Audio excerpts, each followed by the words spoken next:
Halo Sobat PKH, jumpa lagi dengan acara Profil SDM PKH.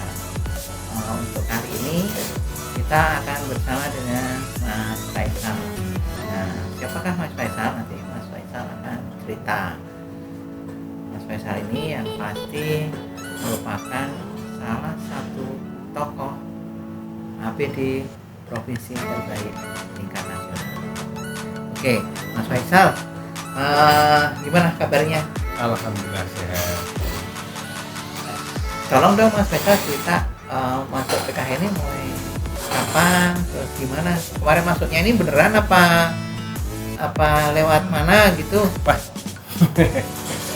gimana ya Pak? Kalau kita ngomong PKH itu kan saya masuk pertama kali tahun 2017. Itu melewati seleksi yang sangat ketat sekali kalau dulu. Sangat ketat. Kenapa? Karena kita ada beberapa tahapan proses, dimana dari pertama yaitu rekrutmen, dari pendaftaran sampai nanti di situ ada tes tertulis, kemudian tes wawancara. Terus seleksi itu yang pernah saya alami sampai jam 11 malam. Jadi saya termasuk kloter terakhir Pak untuk ikut seleksi. Dan seleksinya ada di Semarang. Sementara saya rumahnya ada di Kendal. Nih, Sobat PKH, dengerin nih, proses perekrutan SDM PKH itu sangat luar biasa ketatnya. Sampai berapa tahap itu, Mas Faisal? Tahapan pertama berarti pertama untuk pendaftaran, kemudian ada seleksi berkas, kemudian ada lagi seleksi dengan tes tertulisnya, terus kemudian ada lagi tes keterampilan, istilahnya kalau kami di APD ya paling tidak bisa mengoperasikan komputer dan mengoperasikan aplikasi yang digunakan untuk pengolahan data seperti itu. Terus kemudian setelah itu ada wawancara, di mana wawancara itu menentukan bahwa kita itu siap tidak di PKH dengan kerja yang istilahnya kalau anak-anak sekarang kerja bagikan kuda kan seperti itu. Kenapa seperti itu? Karena kalau kita ngomong kerja bagikan kuda, kita itu kan tidak kenal waktu. PKH itu kan tidak dibatasi dengan waktu, tidak dibatasi dengan bisa kondisi. Lebih dari 25 jam sehari. Bisa. Ya. Karena kan waktu nggak cukup Pak. Nah, Iya. Itu gayamnya di PKH seperti itu. Ngomong-ngomong, Mas Faisal masuk 2013 sampai sekarang ya kan.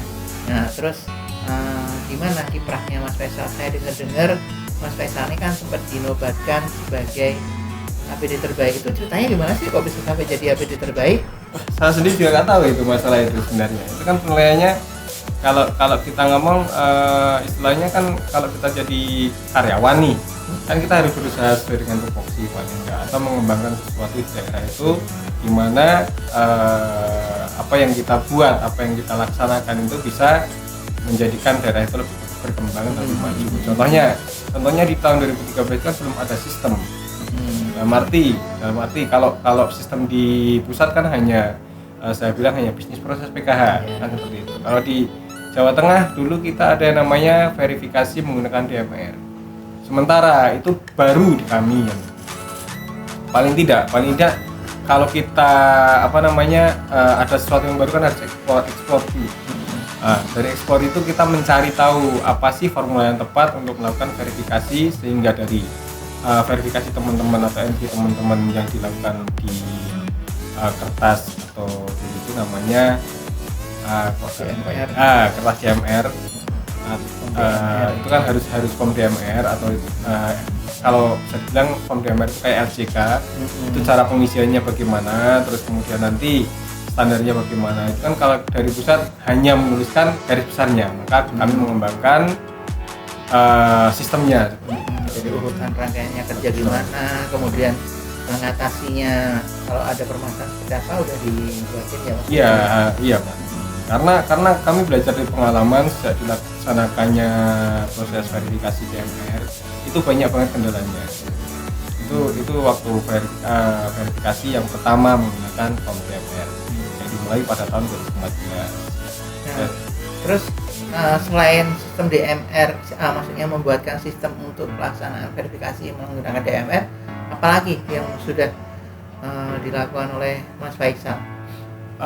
Dari sebenarnya yang kalau yang melakukan bukan saya saja ya kalau di sini, karena di sini SDMPK di Provinsi Jateng itu dulu ada 16 orang, 8 cowok, 8 cewek. Terus kemudian karena ada yang pengen menyesuaikan dengan daerahnya, terusnya minta reposisi, jadi sampai sekarang kan ada berarti sekarang ada 7 orang. Dari situ sebenarnya pekerjaan itu bukan pekerjaan saya sebenarnya secara murni, jadi itu adalah kerja tim dari APD yang ada di Provinsi Jawa Tengah. Makanya kami membuat kesepakatan untuk membuat sebuah sistem yang terstruktur dalam arti pengolahan datanya. Yang pertama kami sesuaikan untuk divisi yang mengolah data tersebut. Kalau sekarang kami bagi menjadi divisi data, kemudian divisi data itu ada di divisi data itu ada sebenarnya dulu ada subdivisi, karena di pusatnya pakainya Sudit, maka kami menyesuaikan divisinya ada divisi Bansos, kemudian divisi SDM, kemudian divisi kepesertaan, kemudian divisi umum. Itu salah satu yang kami kembangkan. Ya. Jadi kelebihan tadi selain bikin sistem atau istilahnya langkah-langkah dalam penanganan sertifikasi menggunakan DMR, juga membagi tugas ya kan, karena saya tahu memang itu APD itu tugasnya ya tugas-tugas yang istilahnya penanganan data dan pengolahan data, cuman memang nggak ada spesifik pembagian per istilahnya per bidangnya begitu ya. Nah terus Pak Isam dengan teman-teman ini berusaha bikin pembagian tugasnya per bidang, per divisi kalau bahasanya ya, jadi lebih jelas siapa yang ngerjain ini, siapa yang ngerjain itu, jadi tidak tumpang tindih gitu ya. Iya Pak. Ada lagi nggak Mas kira-kira inovasi yang lain selain dua hal itu? Kalau inovasi kami juga membuatkan term scheduling, di mana kalau di dari pusat kan hanya terbagi menjadi 4 tahap untuk proses PKH. Kalau di kami kan ada detailnya itu bisa nanti kami kembangkan menjadi per bulan maupun per hari, tergantung deadline dari pusat. Kami menyesuaikan seperti itu. Misalnya ada deadline final closing tanggal 5 misalnya tanggal 5 ini berarti kemarin 5 Mei misalnya. Terus kami kemudian dalam jangka waktu 4 bulan ya, 4 bulan ditarik ke belakang dari Mei, kami membuatkan step by stepnya pelaksanaan proses yang ada di provinsi. Rincian pekerjaannya, rincian tugasnya, kemudian butuh waktu berapa harinya, ada semua ada semua. Terus kemudian untuk SDM pun kami buatkan sistem juga sebenarnya. SDM juga ada yang misalnya dari pusat memberikan jadwal atau deadline kami setiap tanggal 15. Jadi pelaporan dari kabupaten kota paling tidak maksimal 1 hari sebelum deadline dari pusat, supaya kami juga bisa merekap, kemudian kami mengecek data tersebut apakah sesuai apa enggak, kemudian kami kirimkan pusat sesuai dengan deadline itu. Terus yang lain pun sama, misalnya data kepesertaan seperti itu kami buatkan deadline-nya, semuanya kita buat tersistem seperti itu. Kira-kira gimana caranya Mas Faisal membangun komunikasi yang bagus dengan ya sama APD di provinsi, APD kabupaten, kemudian juga APD yang ada di tingkat pusat, gimana? Untuk komunikasi ya alhamdulillah paling enggak kalau saya ya Pak, istilahnya saya karena ini ada sebuah wadah namanya wadah PK atau SDM PKH, maka kami menganggap atau saya secara pribadi menganggap teman-teman saya itu atau SDM PKH yang ada di Jawa Tengah, yang ada di pusat atau se-Indonesia itu adalah keluarga. Jadi kita ada pairing antara satu sama lain, sehingga saling berbagi. Aktif jadian gitu ya. Betul. Jadi saya enak lah paling enggak kalau misalnya ada teman-teman yang kesulitan di lapangan, kita bisa membantu dengan mencarikan informasi atau penyelesaian. Nah, itu karena ada care-nya itu ya Mas ya, jadi mendapat perhatian dari pusat juga ya. Iya. Kayak dulu misalnya saya ambil contoh waktu validasi tahun 2015. Itu kan saya mendapatkan perintah dari Pak Korli ya. Itu jam 11 malam. Tapi kan itu kalau kita mau validasi data dengan data yang ratusan ribu se-Jawa Tengah yang ada 35 kabupaten kota kan, kalau kita bilang step by stepnya kalau kita nggak buat itu akan sangat kesulitan ya, dengan data ratusan ribu yang ada di Jawa Tengah atau kepesertaan pengembangan tahun 2015 itu. Terus kemudian itu data itu kan masuk ke kami jam 11 malam. Itu baru masuk ke kami. Padahal harus selesaikan dengan waktu yang sangat terbatas. Kalau nggak salah itu deadline-nya dulu 10 hari. Dari pengecekan data, kemudian pembagian data ke pendamping, kemudian melakukan validasi di lapangan, di mana step-step validasi itu ada sendiri. Di antaranya misalnya persiapan validasi, kemudian pertemuan kelompok, pertemuan awal, terus kemudian pengecekan pelang, pembagian sopa, pertemuan awal, terus melakukan validasi, iya, pelaksanaan validasi sampai nanti pelaporan hasil, terus kemudian entry di dulu SIM PKH ya, dulu belum PKH ya, belum masih pakai SIM. DB-DB-an Ya, betul. itu ya dari situ kami kawal Pak nih, saya bilang hampir 24 jam, waktu itu masih puasa soalnya.